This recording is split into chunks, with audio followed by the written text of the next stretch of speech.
চিনাকি কৰাৰ প্ৰয়োজন সেয়েহে মই এইবাৰ যি চিনাকি কৰিবৰ কাৰণে আগবাঢ়িছোঁ মই অতি ভক্তি ভৰা শ্ৰদ্ধাৰে মোৰ খুৰা ডক্টৰ হীৰেন্দ্ৰ কুমাৰ গোস্বামীদেৱক আমি সন্মান জনাবৰ কাৰণে আগবাঢ়িছোঁ আৰু তেখেতৰ লগতে তেখেতৰ এই সমাজত একেলগে থিয় হ'বৰ কাৰণে আগবঢ়াই মই ডক্টৰ হিতেশ গোস্বামীক আমন্ত্ৰণ জনাইছোঁ তেখেতৰ এনেকুৱা এটা জেগাত আহি উপস্থিত হওঁ য'ত জীৱনটো ধন্য হৈ পৰে আৰু আজি যিখিনি সময়ত আমি উপস্থিত হৈছোঁ এই সময়খিনিও তেনেকুৱা আৰু এই সময়খিনি এনেকুৱা এক সুন্দৰ মুহূৰ্তত আপোনালোক বিষ্ণুৰ স্বৰূপ মানৱ ৰূপধাৰী বিষ্ণু আপোনালোকক শতকোটি সেৱা জ্ঞাপন কৰিছোঁ লগতে মঞ্চত উপবিষ্ট অতি শ্ৰদ্ধাৰ সৰুতে যাৰ কথা শুনি আমি প্ৰেৰণা পাইছিলোঁ যেতিয়া আমি শুনিছিলোঁ আমাৰ এই অঞ্চলটো প্ৰথম বিভাগত পাছ কৰা ব্যক্তি তেতিয়া আমি কল্পনা কৰিছিলোঁ যেতিয়া আমি শুনিছিলোঁ যে আমাৰ ইয়াৰ পৰা এই অঞ্চলৰ পৰা প্ৰথমজন ব্যক্তি অসমৰ ভিতৰত যিটো তৃতীয় শ্ৰেণীলৈকে সপ্তম শ্ৰেণীৰ যিটো পৰীক্ষা থাকে সেইটো অসমৰ ভিতৰত প্ৰথম হৈছিলে MBA স্কুল বুলি কয়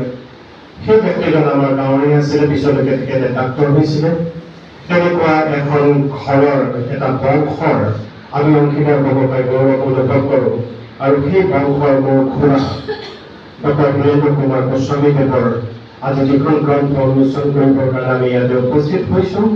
সেই মুহূৰ্তৰ প্ৰাক মুহূৰ্তত মই তেখেতৰ চৰণ চুই সেৱা জনাইছোঁ গতিকে শ্ৰোতা যাৰ কাব্য সংকলন বিশ্বৰ 40টা ভাষালৈ 2 কোটি ভাষালৈকে ৰূপান্তৰ হৈছে তেওঁ হৈছে নীল কুমাৰ দাদা আমাৰ সৌভাগ্য তেখেত অসম আবৃত্তি সংস্কৃতি পৰিষদৰ ৰাজ্যিক উপদেষ্টা পৰিষদৰ এজন সদস্য আৰু খুব একেলগে স্থানৰ বিষয়ে আৰু আমাৰ পৰিয়ালটোৰ বিষয়ে মোৰ জীৱনৰ 8টা বসন্ত এইখন মোৰ আত্মজীৱনীমূলক গ্ৰন্থ আৰু এইখন মোৰ জন্মস্থান মোৰ বিষয়ে আৰু আমাৰ পৰিয়ালৰ বিষয়ে আৰু লগতে কেইটামান প্ৰবন্ধ প্ৰকাশ কৰিবৰ কাৰণে যত্ন কৰা হৈছে 80টা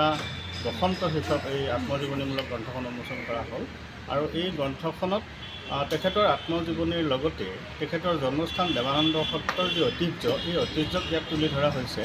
দেৱানন্দ সত্ৰৰ স্বাভিমান মথনি উৎসৱ